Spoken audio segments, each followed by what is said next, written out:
binibigay ko sa inyo. Mag-ibigan kayo. Kung kayo mag-iibigan, makikilala ng lahat na kayo mga anak ko.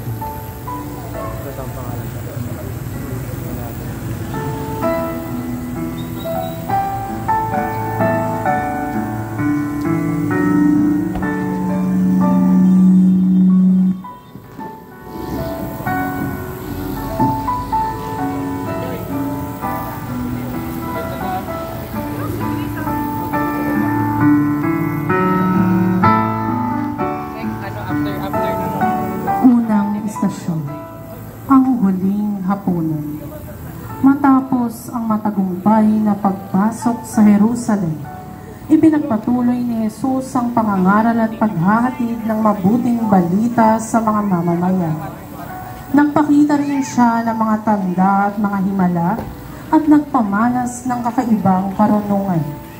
Ano pat labis na ikinabahala ito ng mga pinunong Hudyo, sapagkat inakala nila na sinisira ni Jesus ang mga kaugalian at ang kanilang pananampalataya. Kung kaya't nag-isip sila ng paraan upang siya ay maipapatay. Sa pamamagitan ng pakikipagsabwatan kay Judas Iscariote, ay nagkaroon sila ng pagkakataon upang mahulog sa kanilang mga kamay si Jesus. At sumapit ang pagdiriwang ng pista ng tinapay na walang lebadura. At sa unang araw ng pista, ay tinanong siya ng mga alagad, Panginoon, saan mo nais na ipaghanda ka namin ng hapunang Pampaskwa? At sinabi ni Jesus, pumaroon kayo sa kabayanan sa bahay ng isang lalaki at sabihin sa kanya na ipaghanda tayo ng lugar para sa hapunan. Gayon nga ang ginawa ng mga alagad. At sumapit ang gabi. Pumaroon sila sa nasabing bahay. At matapos hugasan ng paa ng mga alagad, ay dumulog sila sa hapunan. Habang naghahapunan, ay sinabi sa kanila ni Jesus,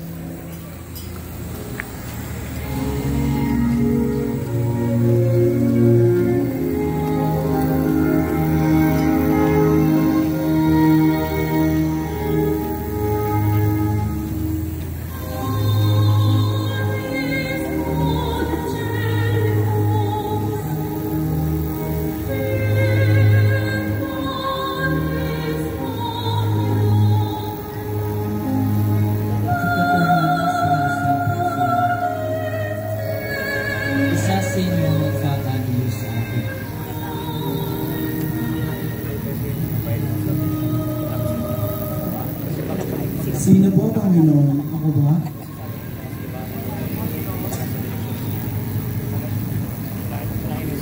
Kung sino man ang sumabay sa akin sumausaw sa mangkok, ay siyang nagkakanulo sa akin. Ang anak ng tao ay kailangan lubusan upang matupad ang kasulatan. Ngunit sa aba ng taong iyo'y mabuti pang hindi na siya ipanganak.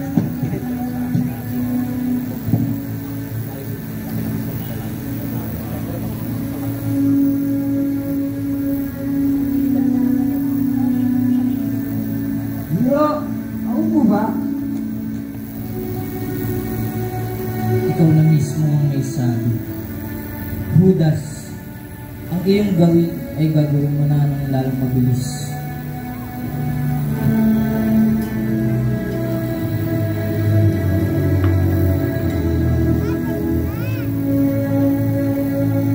Nang matapos ang hapunan, tumayo si Jesus. Tumampot ng tinapay at matapos magpasalamat ay pinagpira-piraso. Iniabot sa mga alagad at sinabi,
ng mga bakuna.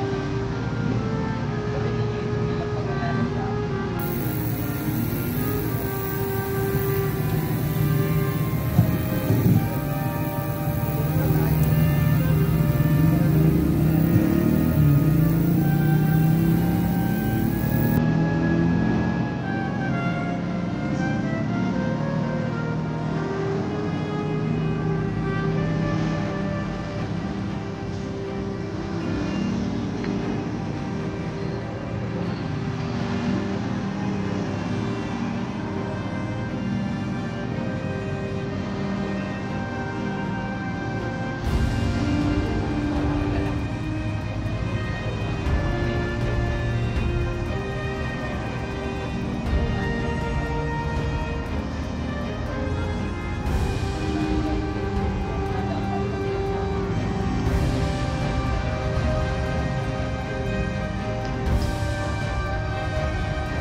Ikalawang estasyon, ang pagdurusa ni Jesus sa kalamanan.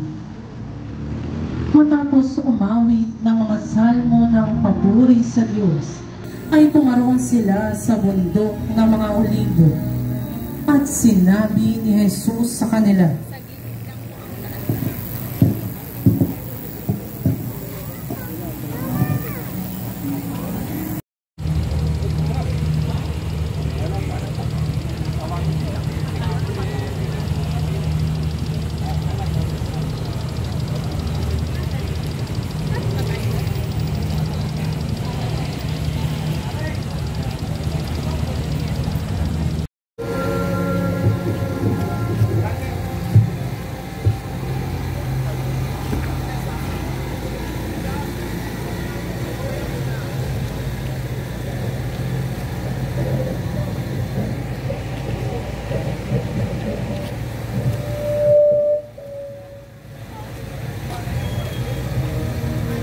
Makinig kayo. Kayong lahat ay nag-iisip mga ngalan dahil sa akin. Sapagkat nakasulat, bakit ito kinuwang pastor upang mangalan ang mga tuba? Ngunit, pagkatapos nila kami, uuwi na ako sumunod sa Galilea. Kahit mga tisod sila lahat at iwanda, hindi ngayon dahil Katotohan, ang sabi ko sa iyo. Ngayong gabi, bago tumilakaw ang malungkot at kung beses mo ako natagpag. kahit mamatay na ako, hindi kita tatapin, Panginoon. Hindi ka namin iiwan hanggang kamatayan, Panginoon. nagtungo si Jesus at ang mga alagad sa lugar na kung tawagin ay Getsemani. Ang sinabi niya,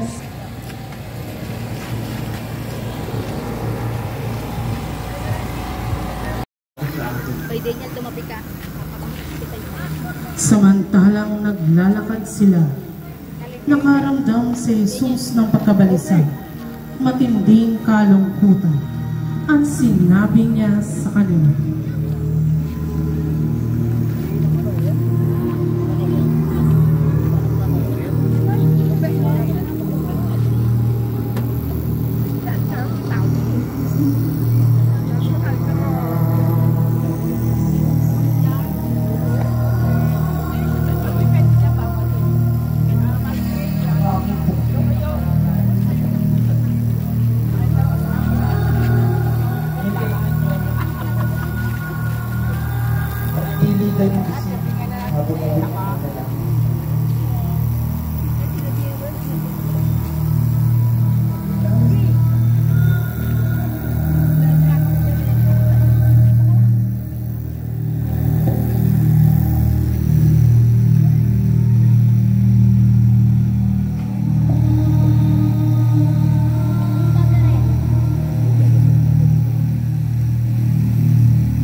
Muling nanalangin si Jesus sa pangalawang pagkakataon at sinabi ang gayon din mga kataga.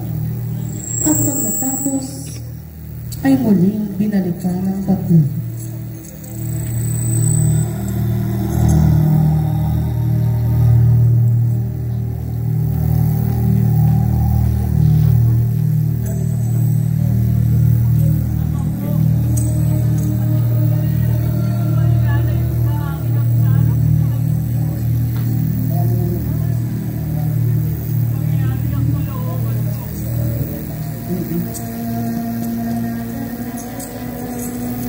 Muli niyang binalikan ng tatlo, subalit natutulog pa rin ang mga ito dahil hindi nila mapaglabanan ang sobrang antok na nandarama.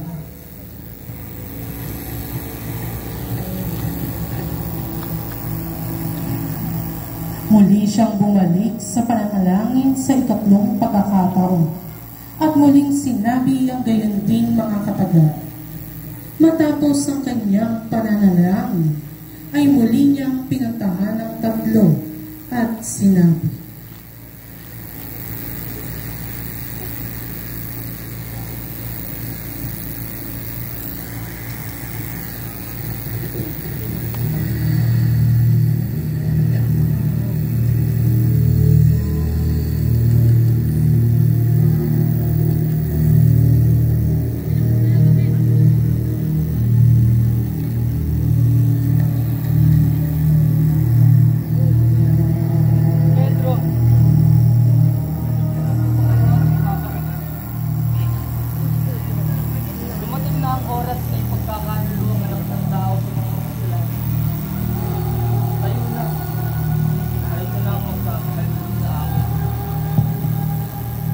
Nagsasalita pa si Jesus nang dumating si Judas, isa sa 12.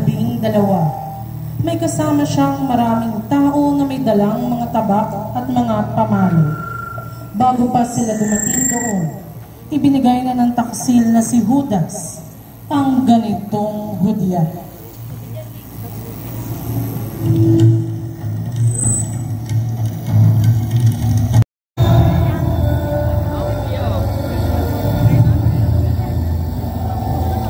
Sandali lang, Judas. Paano namin makilala si Jesus? Teka lang, Judas. Mapagkakatiwalaan ka ba? Sandali! Tandaan ninyo, ang sino man ang aking lapitan at dalikan, siya ang iyong bahay. Damping na agad nang hindi makawala. Tayo na.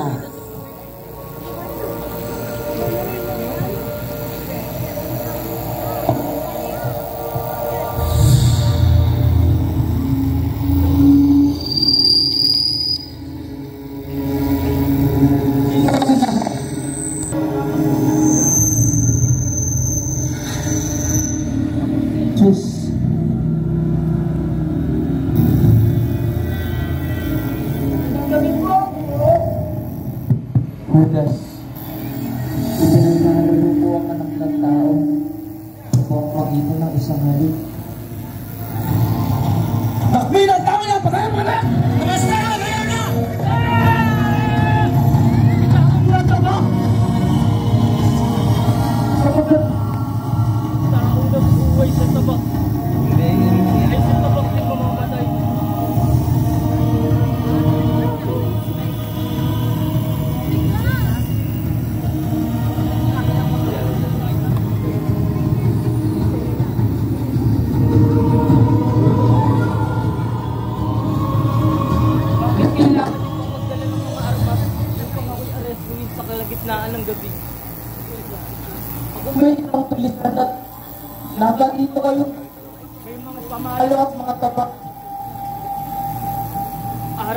ay nagtuturo. Turo ako sa templo.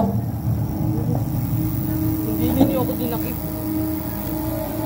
Pinuno, paano ang isang tao ito? Kaya mo yan, sis lang ating bagay. Takpin!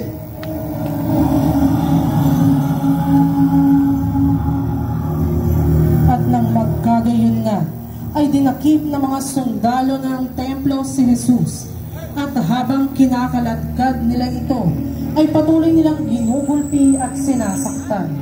At nang malaman ito ng kanyang mga alagad, sila ay nagsitakas at nagpas kay Anas na biyanan ni Caiphas. At matapos ang ilang pagtatanong, ay niutos ni Anas dalhin siya sa bahay ni Caiphas, kung saan ang Sanhedrin. Lihim na sumusunod si Pedro sa kanila at nagmamanman sa pamilya sa labas ng bahay, malapit sa mga bantay. Pumupa sina Anas ng mga bulaang saksi at nang magkatipon na ang mga guro ng batas at matataas na pinuno, ay isa-isa silang nagpahayag ng kanilang mga bintang na pawang kasinungalingan. Ang taong ito ang nagturo ng mga taliwas sa araw ni Moises. Nilalabag niya ang araw ng Sabat at hindi na pinangingili. Ang taong ito ay nagagamot ng may sakit kahit sa araw ng Sabat. Nilalabag niya ang ating kaugalian.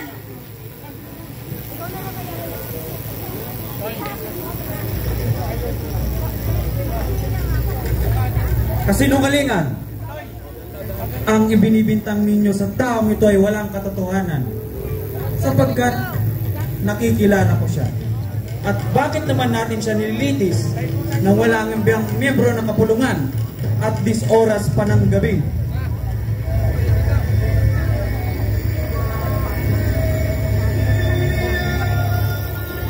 Mga mahal na saserdote, mga guro at mga kasabi sa kapulungang ito, nasaksihan ko at narinig na sinasabi ng taong yan, nagigibay niya ang templo at muling itatayo sa 3 araw. Parusahan! Parusahan ang taong yan! Parusahan! Dapat siyang parusahan!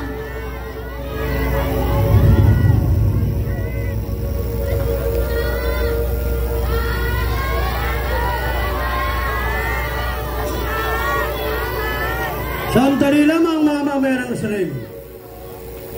Magsitahimik kayo. Sapat na ang ating narinig upang malaman ang tao ito ay may nagawang labag sa ating pananampalataya. Narinig mo? Narinig mo yung binibintang nilalaban sa iyo? Ano ang masasabi mo? Magsalita ka at pagtanggol mo ang iyong sarili. Bakit tayo magsalita? Inyuutos ko sa ngalan ng Diyos na buhay. Ikaw ba ang Kristo? Anak ng Diyos?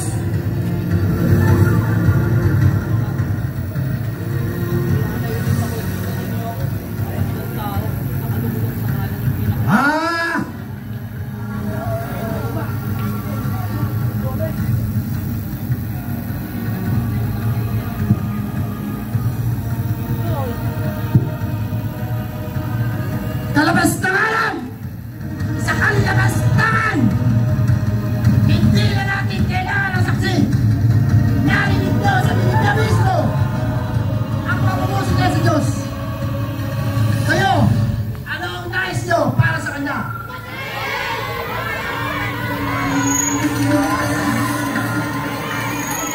Ganon! Nalasin siya kay Pilato!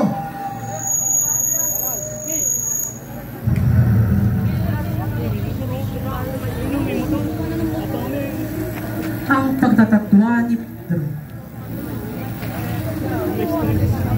Sa pagsunod ni Pedro sa mga Hudyo na dumakip kay Jesus habang nagmakasin,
At nang magkagayon nga, matapos kay Jesus, ay napagpasyahang nararapat na siya ay bigyan ng pinakamatinding kaparusahan dahilan sa sala ng pamumusong sa Diyos.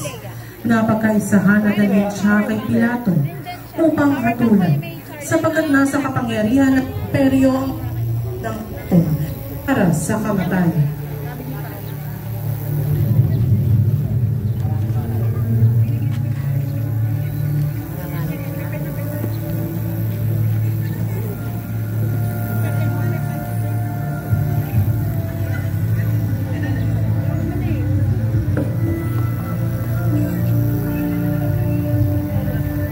Samantala, nang makita ni Judas ang nangyari kay Jesus, ay labis siyang binagabag ng kanyang konsensya, kung kaya tumaroon siya kina Anas o isauli ang 30 piraso ng pila, kapalit ng kalayaan ni Jesus.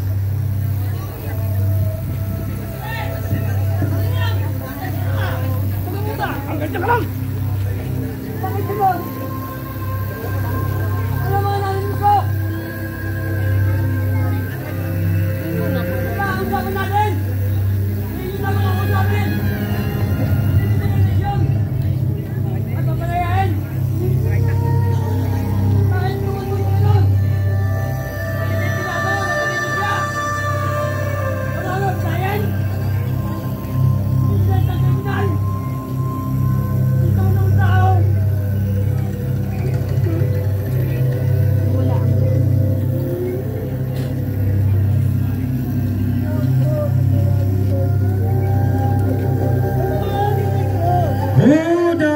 Judas! Ano tumatangis ka? Wala kaming pakalam kung anong nararamdaman mo. Problema mo yan. Basta't bayad ka na namin. Umalis ka na! At wala na kaming panahon para sa iyo, Judas. Lumayas ka, Judas! Lumayas! Hampas lupa! Galing ni Judas.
Noong mga sandaling yaon, patakbong umalis si Judas na halos nawawala na sa sarili. Humahangot at labis ang pagsisisi. Kinaumagahan, dinala nila si Jesus sa hukuman ng Romanong gobernador na si Pilato. Hindi pumasok sa loob ng gusali ang mga pinunong Hudyo, sapagkat bawal sa kanilang kaugalian ang pumasok sa bahay ng mga Hintil, dahil ito ay makakapagpagmisa kung kaya't sinalubong sila ni Pilato sa labas.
Ano ang sadya nyo kay Paz?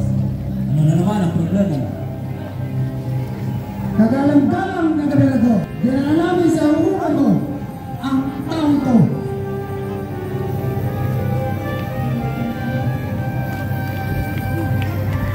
Parang nakikilala ko ang taong yan. Hindi ba din ang propetang dumating dito ilang araw pa lang nakararaan? Nagbubunyi pa ang mga tao sa pagsalubong sa kanya. Ano't nagawan mo na agad ng paraan ng pagdadala dito sa buwan? Hindi namin dadalhin ang taong yan kundi siya nagkasala. Nagkasala naman pala ayon sa'yo. Kung gayon, ba't hindi niyo siya hatulan ayon sa inyong batas? Sapagkat wala kaming kapangyarihan upang humatol ng kamatayan. Ano? Kamatayan? Sa pagdating ni Jesus sa Jerusalem, ay naging usap-usapan na siya ng mga mamamayan at maging kay Pilato man ay nakarating ang kanyang popularidad. Bukod pa rito, ay binigyan na siya ng babala ng kanyang asawa tungkol kay Jesus dahil napanaginipan niya ito. Mga sundalo, ipasok ang tamo yan.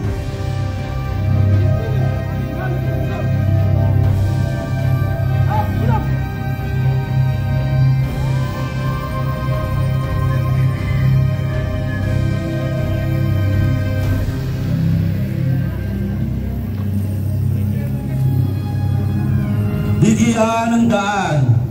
Guys, kung makita ng taong bayan na kinakausap ko.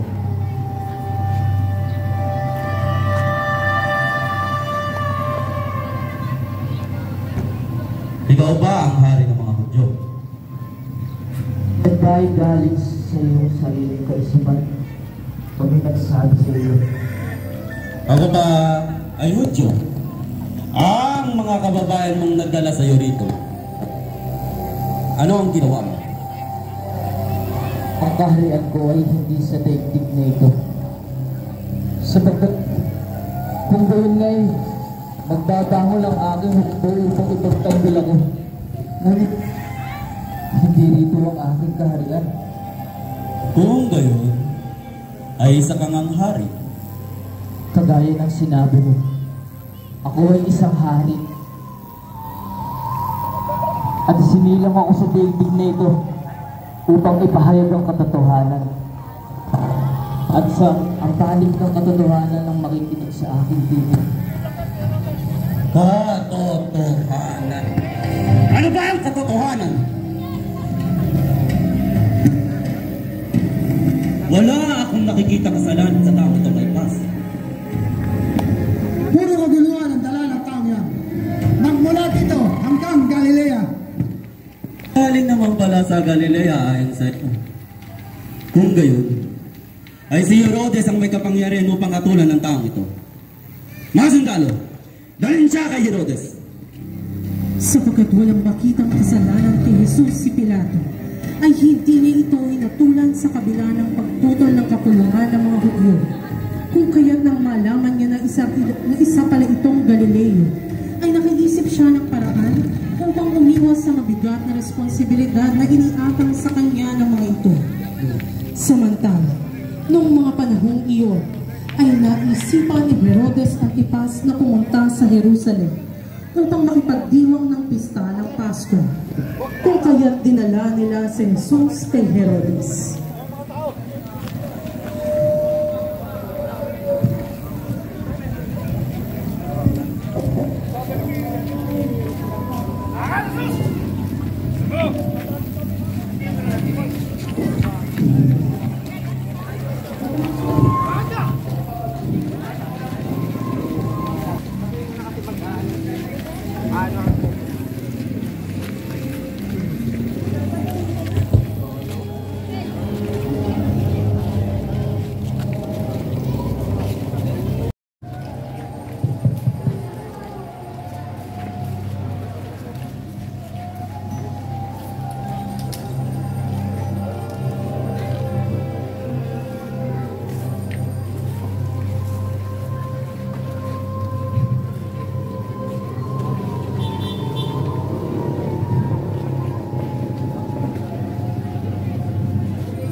Nasaan siya?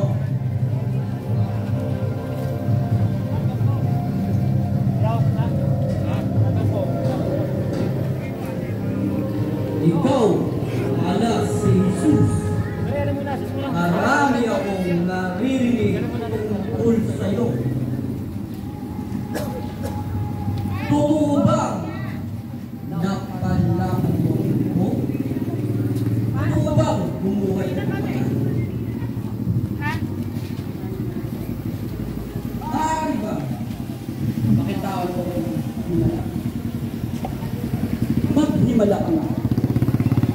Pwede bang gawin mong tubig ang alak na to? Ikaw ba ang sinasaad ng mga hula at ng mga propeta? Magsalita, huwag kang matapon. Sinasabi mo nga bang ikaw ay isang hari? Pakilong ko, nagsisinungaling siya sa mga tao. Ang sabi ng tao yan, siya raw ay isang hari.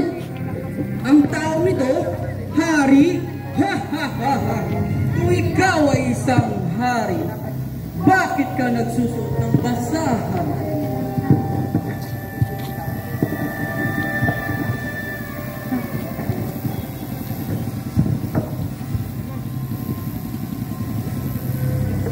Kamahalan! Sakta na mabuti!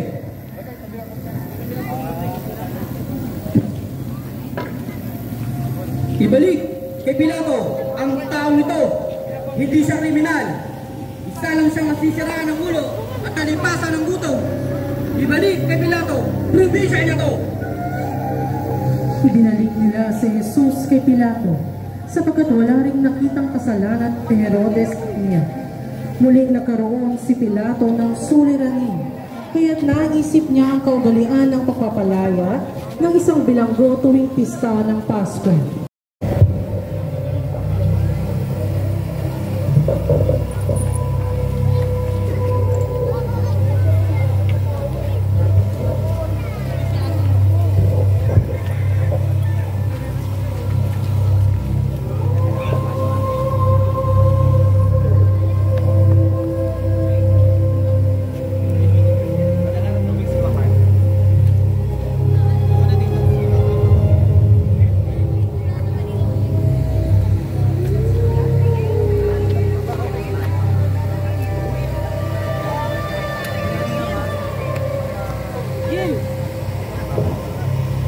Wala rin nakita ang kasalanan si Herodes sa taong ito. At ako man ay hindi.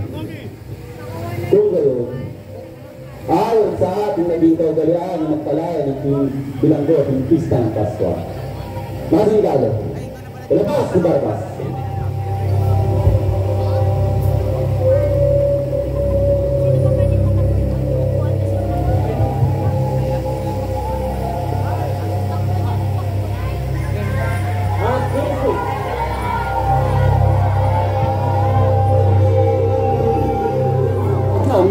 Palayain si Barabas!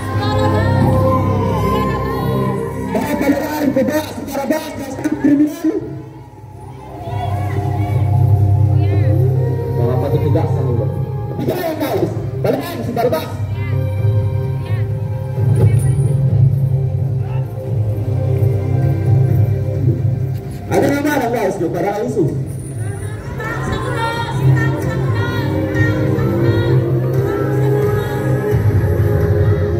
Hindi siya nararapat sa taong ito. Ipapagupit ko na lamang siya sa aking palang ilain. Masindalo. Ay hindi sa akin yung taong ito. Ang gupitin at palagain.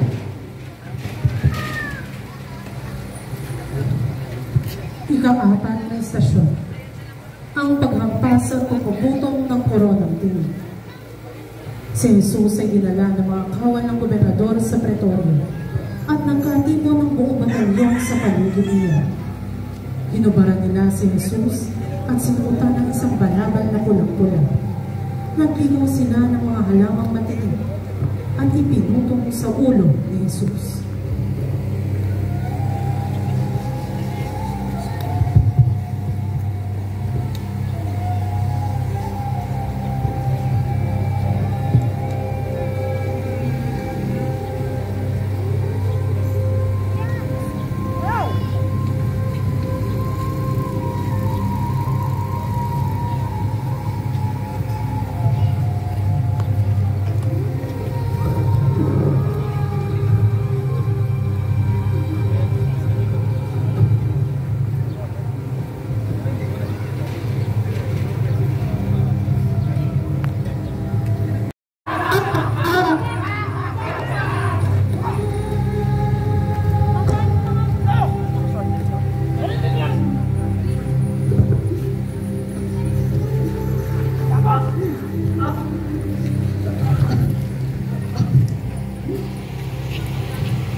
Matapos pahirapan si Jesus, dumating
Muli nilang ibinalik si Jesus kay Pilato at iniharap niya ito sa mga Hudyo.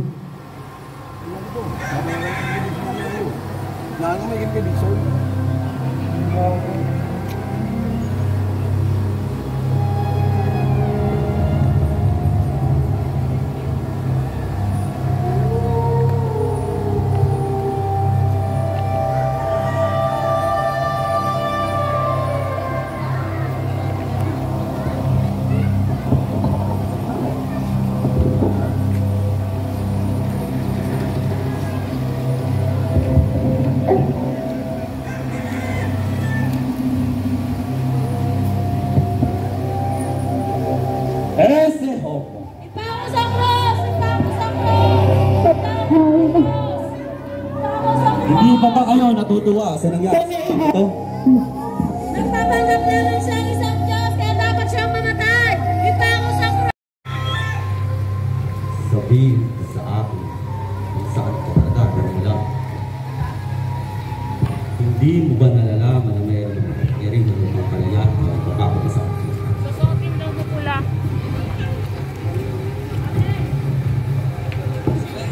Ay, amigo. Ipinagkaloob sa iyo. Sa itaas. Ipako sa cross! Ipako sa cross! Ipako sa cross! Walang nagmamahal! Ipapapako ko ba sa kulos ng inyong hari? Hindi si Cesar! Ipako sa cross! Ipako sa cross! Kapag pinagay ang mga tao niya ay kaaway na leperdor, nilalabanan ang tao niya ng imperyo. Talagang maauhaw kayo sa dugo ng taong ito. Dalayan ako ng plangganang may tubig.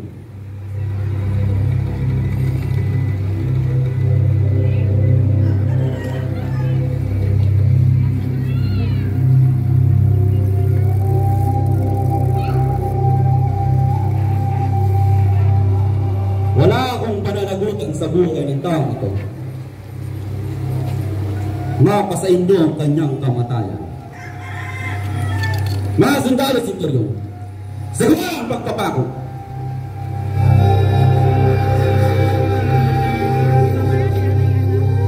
Ibinigay ni Pilato at inutusan ng Centurion at mga sundalo upang isagawa ang pagpapako kay Jesus.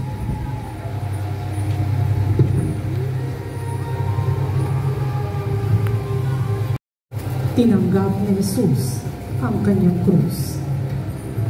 Dahilan sa malakas na tinig ng mga mamamayang Hudyo at sa impluwensya ng mga punong pari at mga kaanib ng Sanhedrin, ay naobliga si Pilato na hatulan ng kamatayan si Jesus. Noong mga panahong iyon, ay mayroon din dalawang kriminal na nakatakdang bitayin, kung kaya ay kasabay din silang naglakad papuntang Kalbaryo. Isang malaking krus na gawa sa kahoy ang ipinapasan kay Jesus. Buong pusong tinanggap niya ang krus. Niyakap niya at sinabi,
Doy! Anggoy! Anggoy na, dapat mangwing! Para! Ganda natin yung dadaanan ni Paco. Anggoy!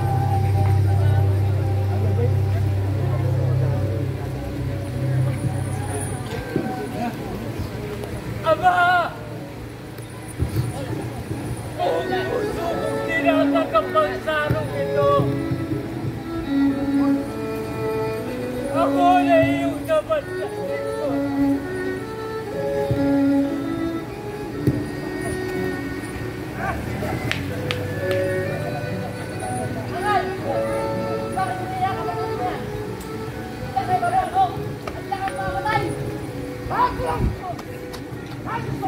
Pinasa ni Jesus ang krus sa taglakan habang tinatahak nila ang makitang na daan ng syudad ng Jerusalem ay nagsugura ng mga tao. Sumunod din sina Maria na kanyang ina, kasama sina Maria Magdalena at si Juan.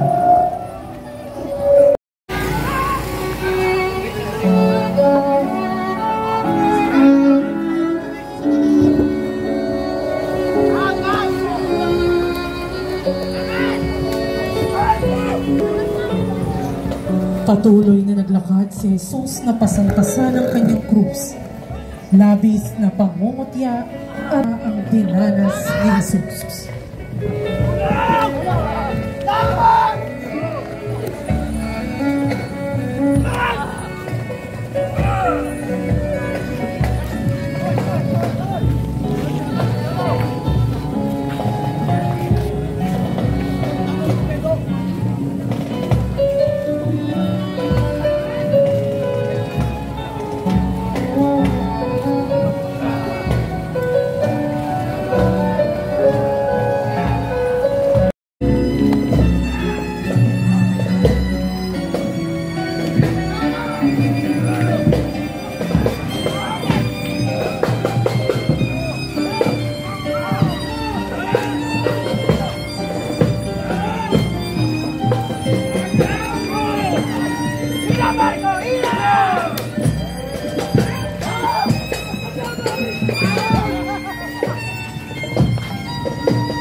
Kuya,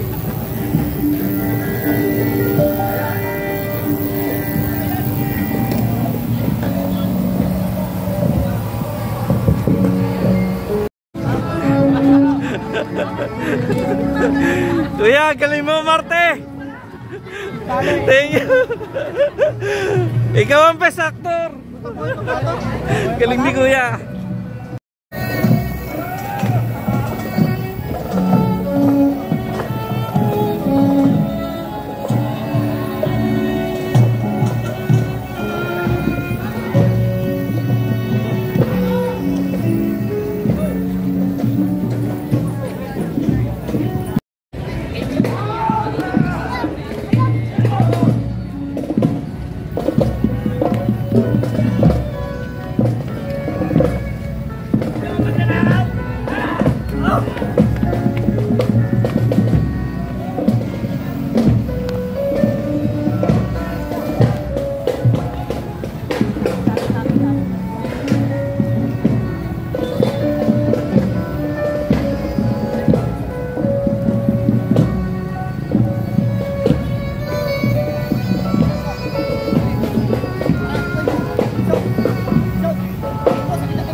Sino ang babae yan?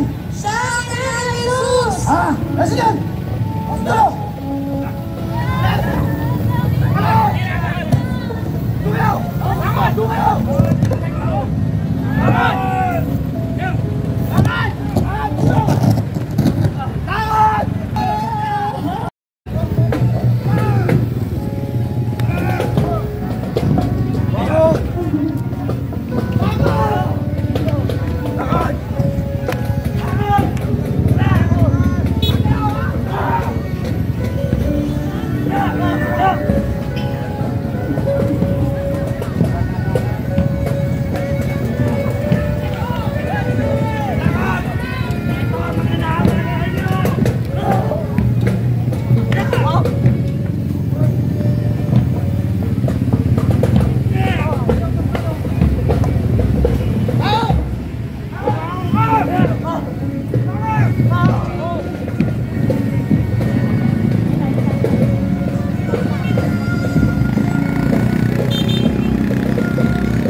tinulungan ni Simon si Jesus sa pagpasan ng krus.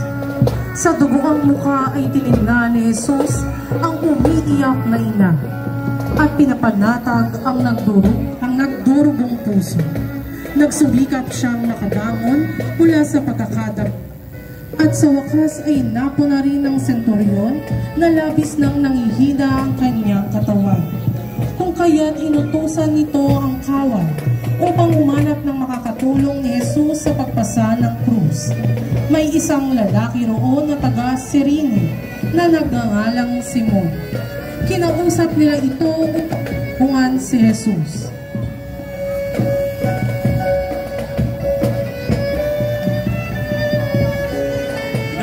Ano yung pangalan? Pangalan ko ay Simon. Naparitot ang mga ko upang mangayat ako'y pauwi na. Lumam siya! Walang nagawa si Simon kundi sundin ang nabi ng kawal. At nakaramdam din siya ng awa kay Jesus. Kung kaya tinulungan ni Simon si Jesus sa pagpasa ng krus.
Istasyon na sa lubong ni Jesus ang mga kababaihan ng Jerusalem. Patuloy ang paglalakad ng Jesus na pasa ng krus. Sa hirap na dinadanas niya, dugo at pawis ang dumadaloy sa kanyang mukha. Ramdam na ramdam ang sobrang panghihina na halos malagutan na ng hininga sa kanyang paghihirap. Halos hindi na maganaag ang mukha ni Jesus dahil ito'y tigmak ng pawis at dugo na siyang dumadaloy sa mukha. Kung kaya't isang babae ang naglakas ng loob na lumapit sa kanya upang punasan ang kanyang mukha para ito'y mapahinga.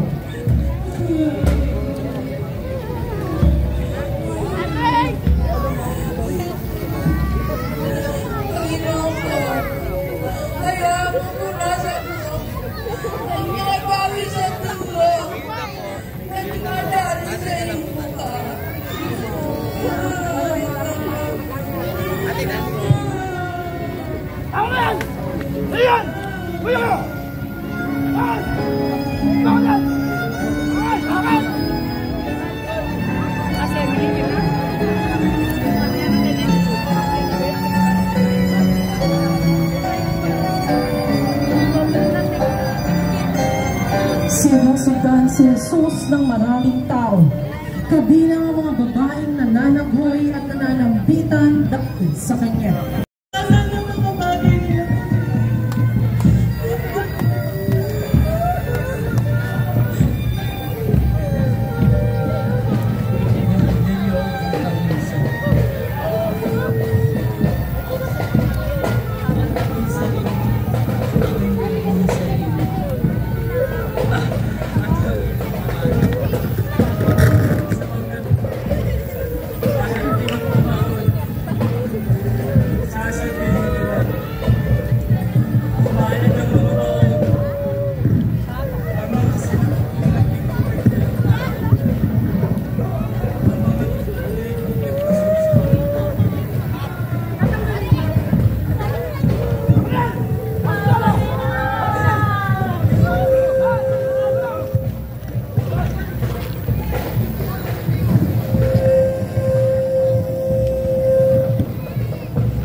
nagbigay ng buhay.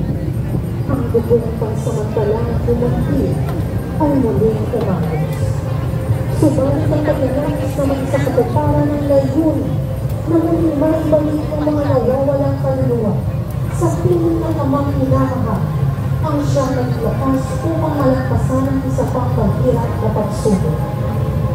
Sa wakas, narating nila ang gandang iyon na kumitil na maraming buhay. Sa tulong ni Simon na karaniwang tao, na ipawid ng Panginoon ang krus na matarik na daan patungong Kalbaryo. Nagampanan ni Simon ang papel niya, subalit sa isang bahagi ng puso niya ay parang ano na yung umalis. Habag at paghangat ang nararamdaman niya para kay Jesus.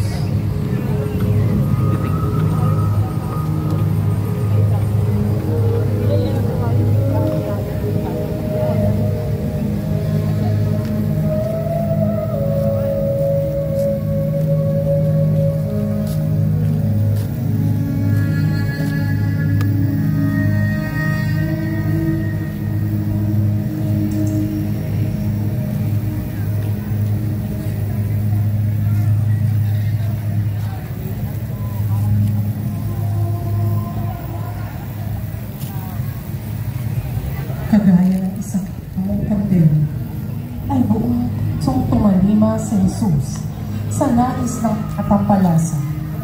Winasak ng mga ito kanyang damit at inihiga siya sa krus ng walang anumang pagluha.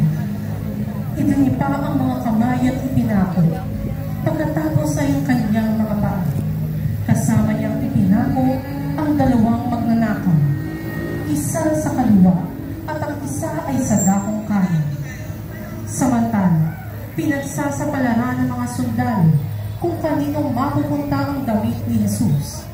Sa ulo na ng krus ay nakalagay ang isang tableta na may nakasulat na Jesus Nazareno, Hari ng mga Hudyo.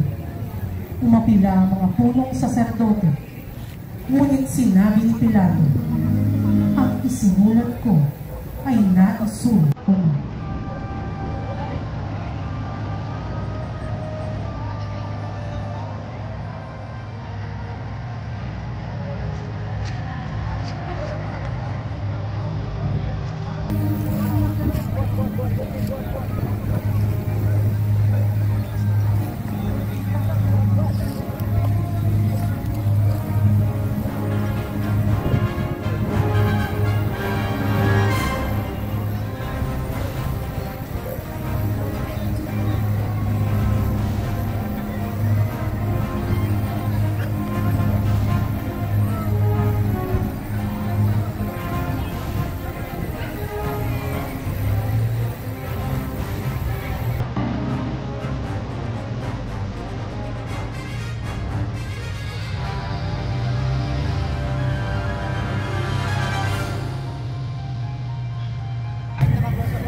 Habang ang mga taong naroon at ang mga nagdaraan sa lugar na iyon ay patuloy sa paghamak kay Jesus at pinagtatawanan.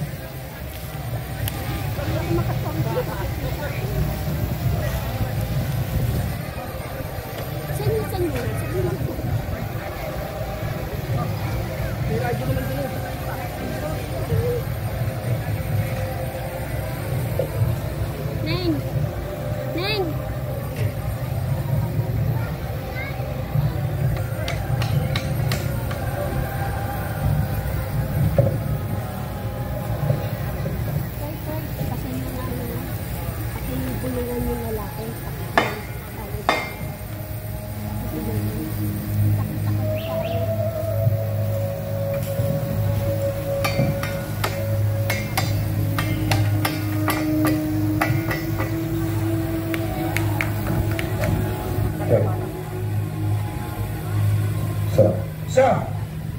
Siya ay maraming tinulungan. Ngunit, hindi niya kahit tulungan ang kanyang sarili. Oo nga! Di ba sinabi niya, nakakaya niyang gibahin ng templo at maningin tayo sa ikatlong araw? Ba't hindi siya makawala sa kanyang pagkakapako? Kung ikaw ang anak ng Diyos, buwaba ka sa krus na yan. Pakita mo sa amin ang iyong kapangyarihan at kami lahat ay sasampalataya sa iyo. Ikasampung istasyon, ang nagtitikang magnanakaw. At nang mag-aalas-alas ng hapon, si Jesus at ang dalawa niyang kasama ay ibinayubang sa krus. Ang mga iskriba at pariseyo ay nangangalang sapagkat kanilang nailugmok ang kanilang kaawan. Samantala si Jesus sa kanyang pagkabayubang ay gumanangin sa Ama. Inihingi niya ng kapatawaran ang mga taong gumawa sa kanya ng katampalasan. Hindi pa karaniwan ang gabi ito. Ano? Yan! Ay na! Ay na! Ay na! Ba't mo talaga dito? Ay di ba?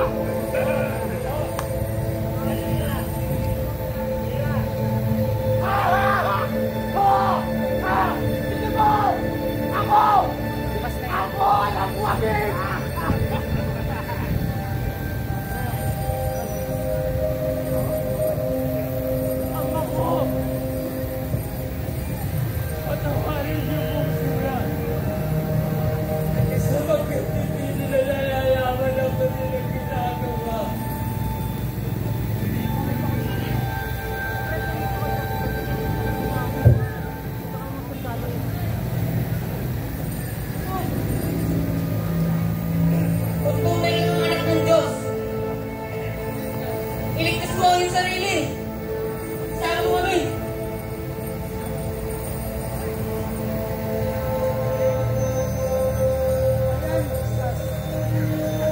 Tingnan mo ang iyang mamamahal.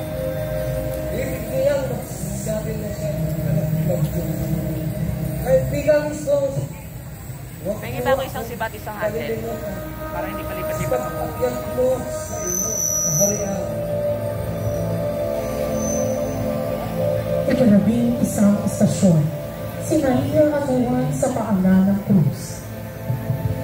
Nakatayo sa tabi ng krus ni Jesus ang kanyang ina na si Maria at ang kapatid nitong si Maria na asawa ni Cleopas. Naroon din si Maria Magdalena. Nang makita ni Jesus ang kanyang ina at ang minamahal niyang alagad sa tabi nito, ay kanyang sinabi,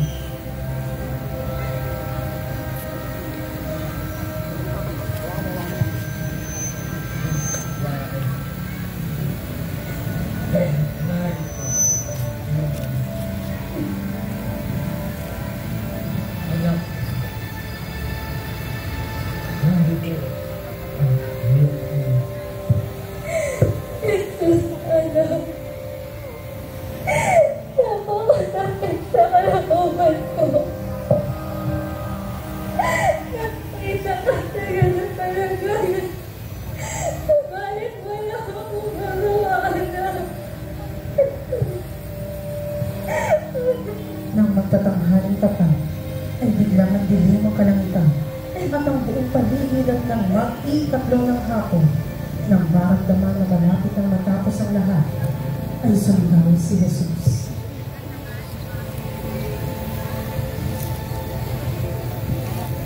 Eli! Eli sa Baktani. Eli! Baba!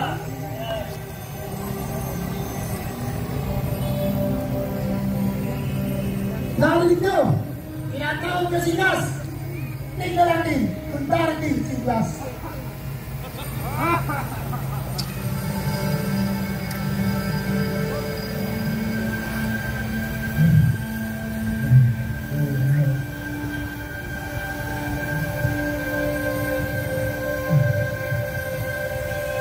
Ayos na!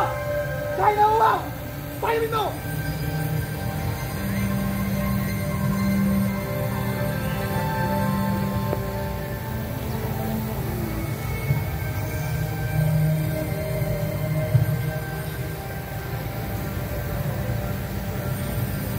Naganap na! Aba! Sa iyong mga kamay, iniaaminig ko ang aming Ikalabing-dalawang istasyon, si Jesus ay namatay sa krus. Pagkatapos ng kanyang salita ay nalabutan siya ng hinga. Ang biglang yumanig ang paligid. Lumindol ng malakas. Sabay kidlat ko. Pagkatapos sa kila ang aming nagkego. Nasindahan ng taong naroon. Pati ang mga sundalo bumalo.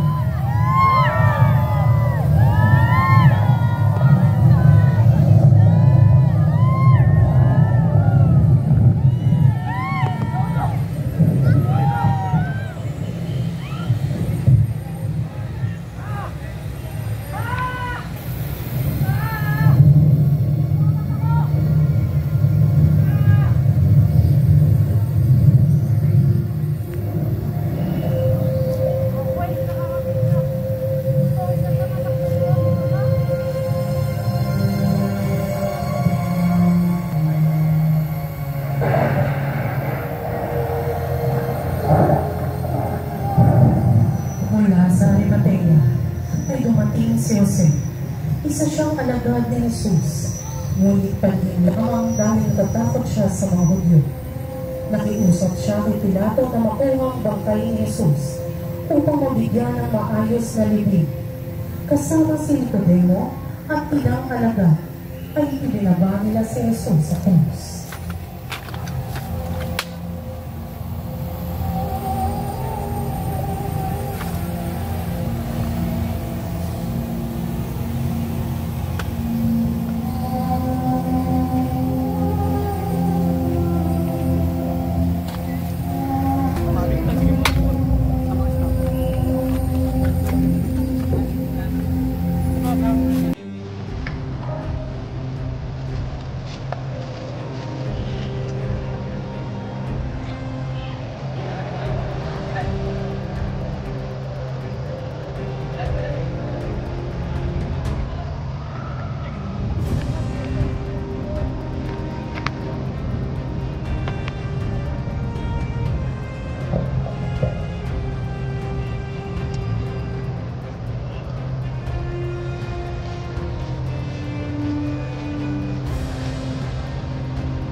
bubuhat niya.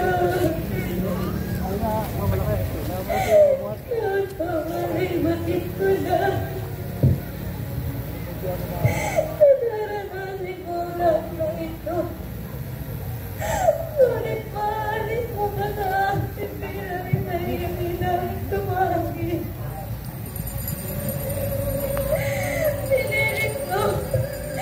Pinipilit ko kayanin ang lahat. Ang lakit at hirap na yung tinamo. Ito'y salamat din sa aking puso at ang nagulot ng matinding hapsiyanan.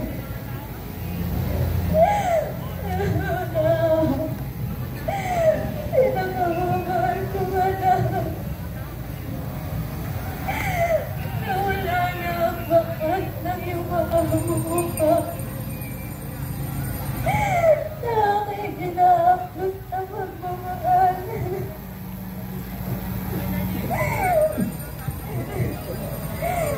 Ang iyong mga kamay.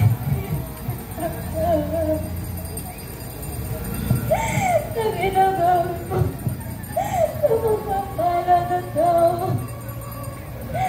Na iyong inasang na matitigas na baho. Ay wala na kalupitan ng mga tao.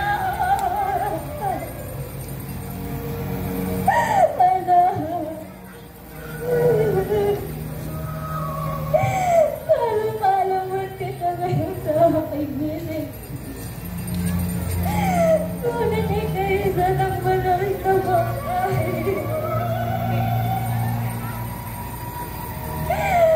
Dumating na ang mga sandaling ito.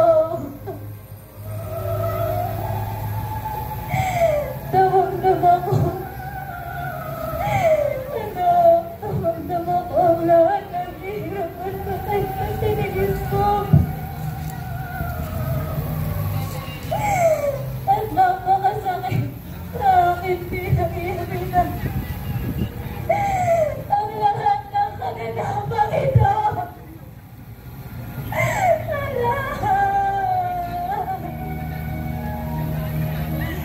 Bakit na ganyan ang paraan mo pa? Sino ba sasala ang tao? Alam mo. Alam ka.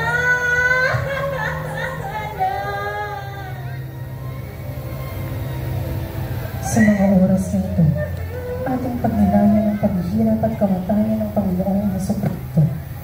Manahimik po ang lahat pansamantala sa loob ng isang minuto.